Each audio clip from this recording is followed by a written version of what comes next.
Thank you. Thank you, Ken. Thank you, Ed, for your comments. It's a real honor to be here, and I'll unpack that a little bit of what a privilege it is to be here. I want to start by just actually telling a bit of a story that Ed referred to. He was talking about the Nouthetic Counselor Group being the neighbors to the right of the CCEF folks, and they have a new name now, and you seem to know the name. I know the initials were ACBC, and last April they had a conference, and really they are trying to reach out to sort of folks who have different perspectives, and they invited me as an integrationist along with Mark Yarhouse to come not only to be part of the conference, but to actually be speakers at the conference. And so Mark Yarhouse at Regent University and I both did that, sort of representing this integration perspective.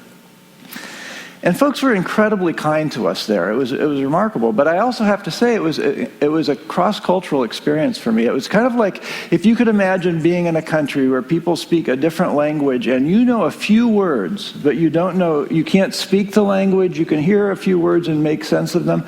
That's where I was at this conference. And it was sort of an exhausting experience, though I felt very grateful to be there.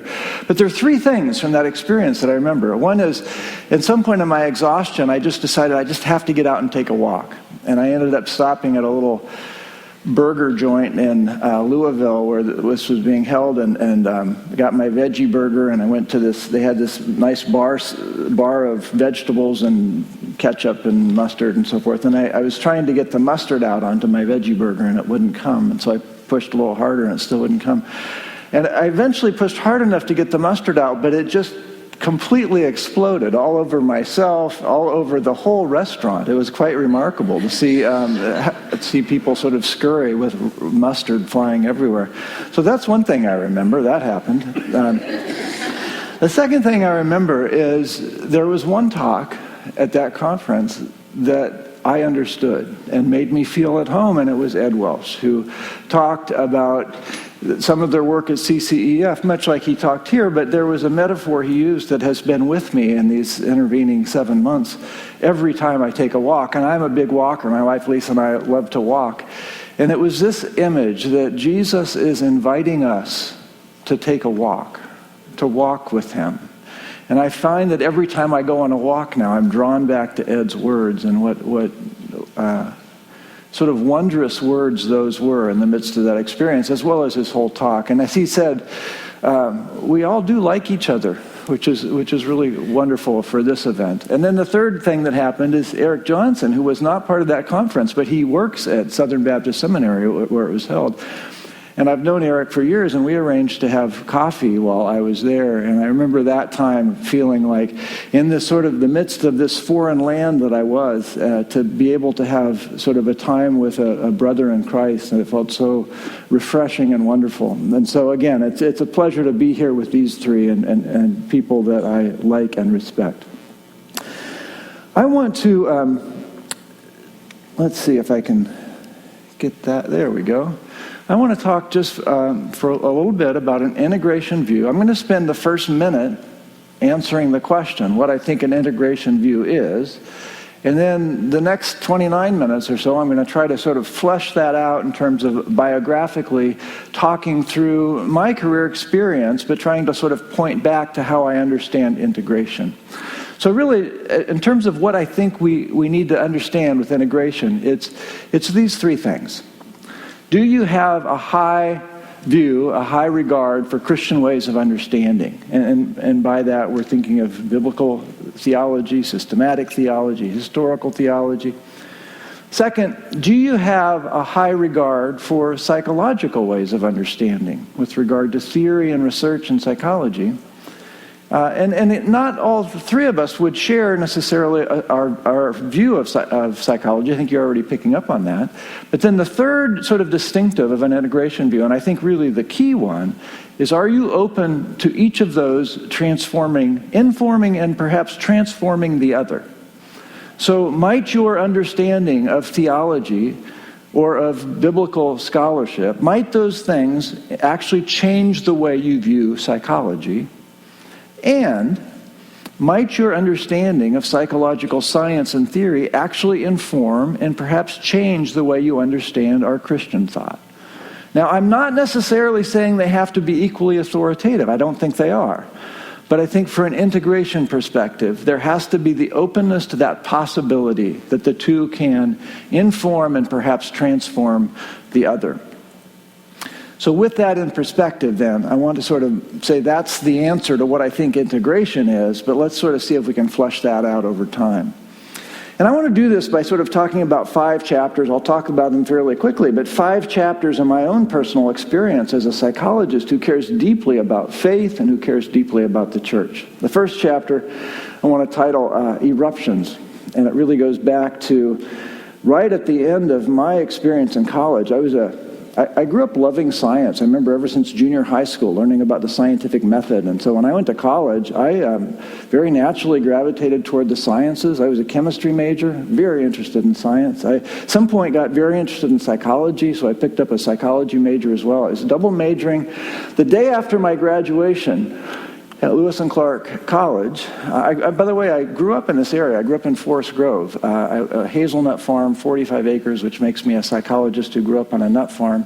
And so I stayed in the area, went to college, and then the day after my graduation, this happened. This is Mount St. Helens, the eruption of Mount St. Helens. I remember there was an inch of what we thought was ash on the ground in Forest Grove. How many miles? At least 85 miles. I think it's about 85 miles from the mountain. And there was still an inch of this ash. It wasn't, my wife just read a book on this. It turns out it wasn't ash. It was sort of pulverized rock is what that was. The explosion was so powerful that it sort of obliterated the rock on the mountain and just spread it everywhere. So that was a sort of eruption in my life, but beyond that, and I'm going to show you this graph, and this I'm not going to tell you what the graph is until the very end of my talk, but I'm going to use the sort of the x-axis on this graph as a marker, a timeline as we go through here. So this was the other eruption in 1980. Lisa and I were married already. We were heading off for my graduate program in Tennessee. But right before we left, right around the time of my graduation, I had a couple in our church come and talk with us. And I have to say, this is a couple I did and continue to respect just profoundly. Just a very honorable couple. And they came to us and they said, "We don't think you should do this." They had just read this book. It was published, I believe, in 1979 or 1980 by Martin and Deidre Bobkin, called The Psychological Way, The Spiritual Way. And based on what they read in the book, they said, "I think if you go to graduate school, you will lose your faith." It was a bit of an eruption for us to think about this, to hear this from this couple we respected and admired so much. And yet, we were committed to this direction. We decided to go ahead and go. The very first day I get to graduate school, I was talking with not a professor, but another student. It was a cohort of 6 students, and one of my peers in the program was sort of hearing my story, and she looked at me and she said, "What? You're religious and you're going to study psychology? You can't do that. You can't be religious and be a psychologist. It's not even possible." So here I had 2 sort of sources of input, sort of these eruptions in my life that I hadn't really anticipated, that one from my church and one from someone in the program I was entering, both of them saying, "You can't do this. You can't be both Christian and committed to your Christianity and be a psychologist." Well, so that's been my career, is to sort of try to prove them wrong. I don't know to what extent I have, but that's sort of the, and things have changed tremendously since then, I will say. So in 1983, and now by this time I was nearing the end of my graduate program, there was another book came out called Psychological Seduction, which was talking about how psychology had really seduced the church. In 1985, there was a book by Dave Hunt called The Seduction of Christianity, which really was a book about psychology and how it had seduced the church. This book sold over 500,000 copies. It was the book that really made Harvest House Publishers in Eugene a sort of well-known entity. And it was really changing the ways that conversations were going in Christianity at the time, especially around psychology. There was, I would say, a profound level of distrust. So now, at this point, I had moved back to Oregon. I had done my internship and residency at Oregon Health Sciences University, and I had started teaching at George Fox. I was an assistant professor, and I was young. My other very young colleague, we were a department of two, Jim Foster, and I started thinking, somebody needs to give the other side of this, that you actually can have a sort of responsible psychology that still honors Christianity. So we wrote up this little piece. It was published in Christianity Today, we didn't call it this, they called it the Mind Doctors. But it was essentially arguing that there is a place for psychology in the faith. The John Ankerberg Show was a syndicated, I think it may be still on, but it was a syndicated cable show, nationally televised, and when this came out, John Ankerberg contacted Jim and me, both of us completely unknowns. I mean, nobody, we were young, unknown folks. And they knew that, so they asked someone else, Gary Collins, who was a well-known psychologist in Illinois, and he said, would the three of you come represent this perspective that you can actually have a responsible Christian psychology? And on the other side, we've invited three people, and they were Jay Adams, Dave Hunt, and Martin Bobkin. So the authors of the books that I just mentioned, along with Jay Adams, whom Ed had mentioned. The thing we found out later, Jay Adams has a Ph.D. in speech and rhetoric. We didn't know that at the time. So the idea was to go to Chattanooga and have this taped debate where we were going to sort of debate. And if you've ever seen the John Ankerberg Show, these could get kind of emotional, these debates. And here I was, brand new assistant professor. I was excited. I thought, this is going to launch my career because, we have the truth on our side. We'll go on it. So the closer we got to the taping date, Gary, whom I have come to know fairly well over the years, got increasingly concerned about whether this really served the cause of Christ. And about 30 days before, he decided he couldn't do it. And at that point, Jim and I knew, two young unknowns, we couldn't do it either. So we ended up backing out.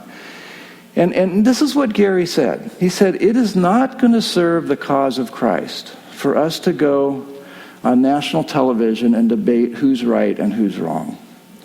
Much better that we just keep doing, all of us, that we just keep doing what we believe Christ has called us to do it well and to let it play out over time. So I stand here emotionally moved 30 years later to look back at Gary's words and realize that he was absolutely right, that this venue where we can have people who like each other, who, yes, we have different ideas, but we can talk together respectfully about these ideas, and we can all point to the ways that Christ has been doing work in us and through us in our careers. This is so much better than what we would have done back then had we gotten on a stage and had some sort of vicious debate, and we all know about vicious debates lately. So I'm pleased with what has come of that. Chapter 2, toward humility. I say toward because I don't think any of us reach humility, but there was a point. So here I am. I'm fairly energetic early in my career, being fairly productive, and things just happen as life does, and I get sort of faced with my need to grow in humility. And there's multiple ways that this happens. I suppose one of the most substantial, I've marked 1993 here. This was sort of, in some ways, the culmination of it, but some of it occurred before that. My wife and I, both very committed to our marriage and to our family and to our faith. We found ourselves in a difficult place in our marriage, and not just for a few months. It was really for 4 years. We've been married almost 38 years now. We sometimes say it's 34 of the best years of our life, because there were these years that were just difficult, and everything that we thought about how good we were as spouses to one another, it just didn't seem to play out. And we ended up, at some point, a couple of years in. It's interesting that I, as the psychologist, was the one that sort of resisted the idea that we need to get into counseling. But that was ultimately what we needed to do, and it was very helpful for both of us. It built humility. It helped me realize, no, I don't have everything together. There's lots of struggles in life. And then that got profoundly amplified when my extended family had a very public sort of fall. My father, who had been a leader in the Christian world in various ways, lost his counseling license. He was sued by 6 former clients. He spent 6 months in jail. And I'm not asking for pity. I think all of those were just consequences. But it was publicized in the newspapers, and it was just a profoundly difficult time for my extended family. And right at that same time, and actually before any of this happened, we had committed to moving, my wife and I and our children had committed to moving to Wheaton, Illinois, where I was starting at Wheaton College. So there I was in a sort of place where I knew almost no one, and this all was happening sort of back home. And it was just a time of really reaching down and finding Christ in the pain and in growing in humility. I want to just mention some folks that really helped me in that process. One is, when I first started at Wheaton College in 1993, I wanted to understand what our students were going to be doing in terms of the classes they would take in spiritual formation and theology. So I sat in on those classes. And the first class that every student at Wheaton, the first semester, they take a class in spiritual formation. And so I sat in on that class, and it was taught by Jim Wilhoit. And here I was at Newburgh. I had been in Newburgh for 9 years before moving to Wheaton. I had gone to Newburgh Friends Church, where Richard Foster was pastor when he wrote Celebration of Discipline, and I had never read the book. And so I go to Wheaton, 2,300 miles away, and I take this class, and I read Celebration of Discipline and lots of other books that Jim invited us into. And I have a sort of profound spiritual awakening. It was really the moment in my life where I think I have seen the love of Christ most clearly, was during that time of just profound despair and difficulty. And Jim really ushered us as a class, but me personally in our meetings separately too, he really ushered me into that place where I met Christ. And for 4 years, I wish I could say it was longer, but for 4 years, there was nothing that I loved more than prayer. It was a striking experience. It was like that was the most joyful time in my life, was early in the morning hours when I would have that opportunity to just be alone with God and to pray.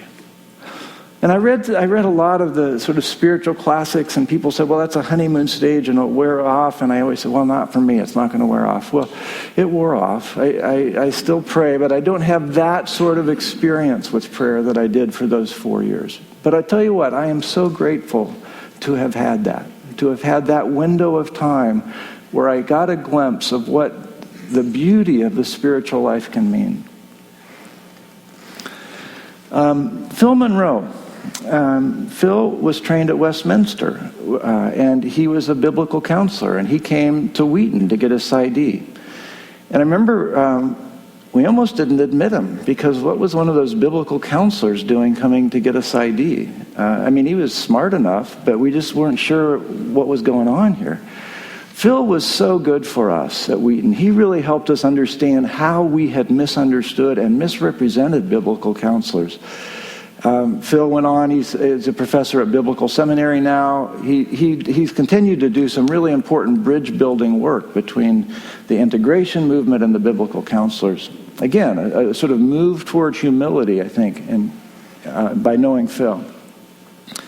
At that time, I wrote this book that really emerged out of those times of prayer, really. And what I was compelled by is that we had talked a lot about psychology and theology when it comes to integration, but we really hadn't talked so much about spiritual formation with integration. So I used this sort of tripod metaphor that you can't really do integration fully without it being personal, without it being engaging, it can't be something that's just cognitive.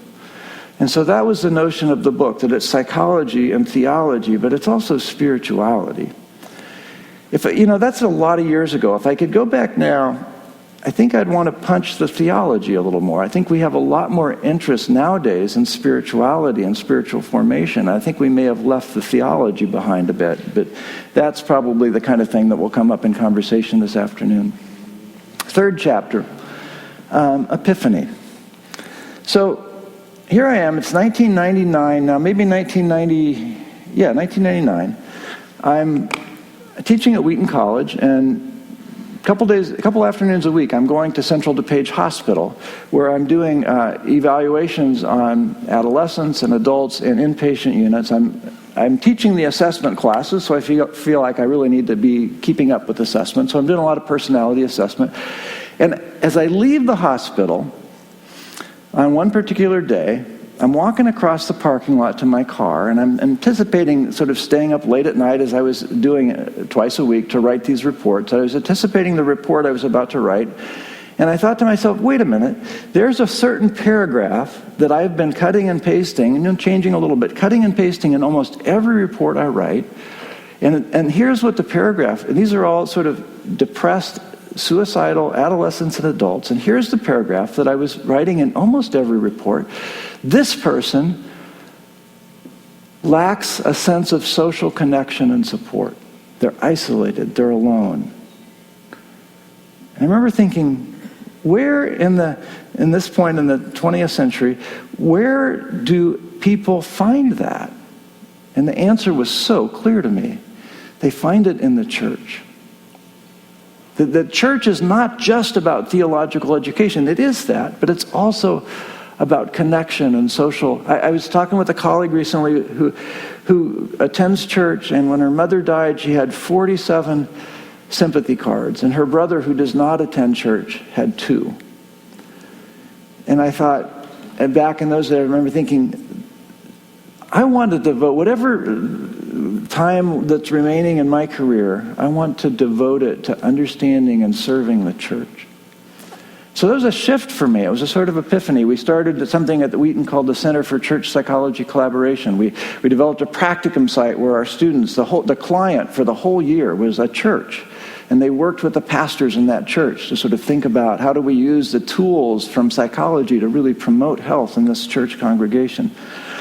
I stopped doing clinical work 2 years ago, but for 15 years, all of my clinical work after that epiphany was with pastors. That's who I saw with my clinical time. Almost all of my research since then has been with the church and with pastors, and it was a real turning point for me that this is how I want to devote my career, is to thinking about how can we make the church as healthy as possible. The chapter 4, I'm not going to say too much about this, but because I don't, it's half-baked at best. I don't really know what to say, except this. So Ken mentioned in the introduction, I'm going to say this is about 2006, but it continues to today. My wife and I run this small little farm. I mean, it's very small, but we grow food. We have a CSA, community-supported agriculture. We grow food for about 20 families. And I brought a picture. We grow lots of different kinds of food, probably about 75 different kinds of vegetables and fruit, and we do it all in a sustainable way. And in some ways you could say, well, that's what you do on the side. That's not your career. That's not integration. And I think in some ways I would agree with that, but the part of me that wants to rebel against that conclusion says, no, there's something deeply consistent here with my understanding of integration, and I don't fully understand it yet. But every time I read about theological anthropology, what I see is people saying that the way that we're created is to be in connection with God, with neighbor, with ourselves, and with creation. And it seems to me that most of our conversations around integration tend to be fairly, well, dare I use the word Gnostic? They're not embodied as much as I think they can be. So when Ed gives a talk and invites me to go on a walk with Jesus, there's something that resonates very deeply with me because there's a physicality to that. There's a materiality to our understanding of integration that engages the body and it engages creation. And again, I think this is very half-baked. I'm not going to linger here. But I feel like for the next generation who comes along and wants to do integration work, I think we need to understand this better. What does it mean to be embodied and living in a world where the image of God in us means that we are in connection, our harmonious connection with creation? And the final chapter I want to mention is what I call science and virtue. I told you I I've always loved science, and that's one of the things. There have been many times, especially as I've gotten to know Ed over the last 5 years or so, there have been many times where I've questioned the choice, where I've looked back and thought, I wonder if that path, the path toward biblical counseling, would have honored Christ more than the path I've chosen. And I honestly, I'm not going to figure that out today. I don't need to figure that out today. But I've had the question. I've had the question a fair amount. But the thing I keep coming back to is how much I love science, and that not many people do, but I do. And that if that's one of the ways that God made me to be, then maybe this has been a good path for me. So I want to talk just a little bit about these last 3 years and sort of some opportunities I've had around the science of virtue, which has been really fun. So this started in 2013. I was blessed to get a grant from the John Templeton Foundation that funded 5 doctoral dissertations looking at how positive psychology is a sort of branch of psychology that became popular in 1998 till now, so the last 18 years. It's really gained momentum. But how does positive psychology look in the church? That was the point of this grant. So we funded 5 dissertations, and we looked at, I'll show you one here in a minute. We looked at how that could sort of show up in the church and what positive psychology might look like in that context. And it's been just an enormously rewarding sort of experience. The one I want to tell you about is a wisdom mentoring program that we did. So this is my student, Paul McLaughlin. Paul came into my office first year of graduate school, and he had a background in theology, and he said, I want to do my dissertation on wisdom. And I smiled and maybe even chuckled a little bit and said, Paul, that's great, but psychologists don't study wisdom.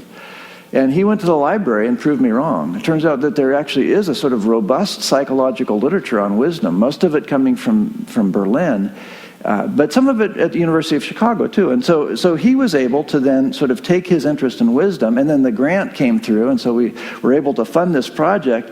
And the idea was that we went into a local church, and we developed a wisdom mentoring program along with the pastors. This wasn't the psychologists doing the curriculum. The pastors worked right alongside of us, and we developed a wisdom mentoring program for young adults.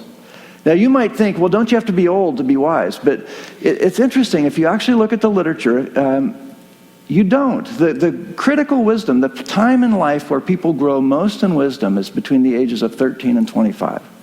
So we worked with a group of young adults, and we did a wisdom mentoring program in this church. Oh, by the way, there's some cross-cultural, there's not a ton of research on this, but wisdom doesn't, in the 2 of the 3 countries that are studied, wisdom doesn't increase after age 30. In Japan and Germany, it stays constant after age 30. It doesn't keep going up. In the United States, it does keep going up. But don't get conceited about this, because it turns out that the average 30-year-old in Japan is already as wise as the average 60-year-old in the United States. So there's something about the sort of increase in time that appears to be sort of culturally bound. So back to the church mentoring program. So what Paul did with several of us who are working with him is he developed this wisdom mentoring program. We measured it at 2 times before and after let me show you what the sessions were like. We found in the churches, had the pastors help us find sort of people who were identified as wise, godly people to lead these small groups of 4 to 5 students. They met every couple weeks. They shared a meal together. And then they would be given sort of difficult situations. I mean, the sort of stuff where people really live, like your friend's been diagnosed with cancer, and your friend is really questioning some questions, has some theodicy questions about faith, and what does it mean? And you yourself even have some of those questions. And what are you going to say to your friend? So this is the way that the groups, I mean, we would start with a devotional and then some passage of scripture that was relevant to the context, and then we would pose this really difficult, challenging life situation and let people sit with it for an hour, 90 minutes. And we would use the sort of, again, under the guidance of the pastors, we sort of developed some spiritual methods to sort of ponder this with the wise mentor there. And it wasn't with the goal of coming to a sort of neat, clean answer. This was messy stuff, and we wanted people to wrestle with these things. So this is the kind of methods that we use to try to sort of see if we could help people grow toward wisdom. And at the end of the time, we had a comparison group that was a similar age group, but they didn't go through the wisdom mentoring program. At the end of the time, we did all the measures again. It was just fun to see what we came up with. The life satisfaction in the wisdom group increased. Now, you could argue that's just because any small group's going to increase life satisfaction. But we looked at practical wisdom, and it increased with the wisdom mentoring group as well. We looked at a couple things with regard to post-formal thought. This is a sort of ability to understand complexity, to be able to sit with complexity without having to cinch down an answer for every problem in life. And we found that the wisdom group gave our participants apparently a greater capacity to do that in a couple different ways. We saw that this sort of post-formal thought thing was enhanced. This one is a little odd because it looked like the comparison group changed more than the treatment group, and we don't really have a good explanation for that. So that was the sort of last chapter I was going to mention, is this science of virtue. Just last month I finished a book manuscript and sent it off, and the title is going to be A Science of Virtue, and the subtitle is Why Positive Psychology Matters to the Church. And it's just one of those great privileges as someone who's interested in integration to sort of use science, which comes out of my love of this discipline of psychology, and to take the church that I love deeply. The church has sort of become the focus of my career, and to integrate those, to see that there can be this mutual transformation, that science really is changing the way I view faith, and that faith really is changing the way I view science, and that this sort of collaborative, interactive dynamic is what is causing me to grow, and hopefully causing other people, students and churches, to sort of think in new and fresh ways about the task ahead of us. To sort of illustrate this further, and this is really the conclusion, I told you I was going to tell you at the end what this graph is. Someone guessed Apple stock. It's not that. This is the number of scientific studies published in peer-reviewed journals on the topic of forgiveness. Remember 1980? That's when I started graduate school, and I was told you can't be a Christian and a scientist, a psychologist. I was told that from both sides. 1998 was when positive psychology sort of took a turn for being more prominent.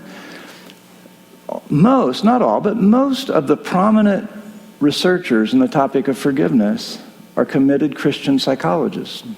Robert Enright, Everett Worthington, Charlotte Whitfleet. You can look down the list. Most of these are people who are committed Christians who decided to get into this field and have done this work of mutual transformation. If I showed you a slide of humility, we would see the similar sort of curve. And here's what's fascinating about humility is almost every one of the major researchers on the topic of humility are committed Christians. So I'm really grateful to see what has happened over the course of the last 35 years in terms of this entry into this profession of psychology from committed Christians who are in fact changing the field and changing it for the better. So it's been a pleasure to talk with you a bit, and I look forward to what Eric says and then for the dialogue this afternoon.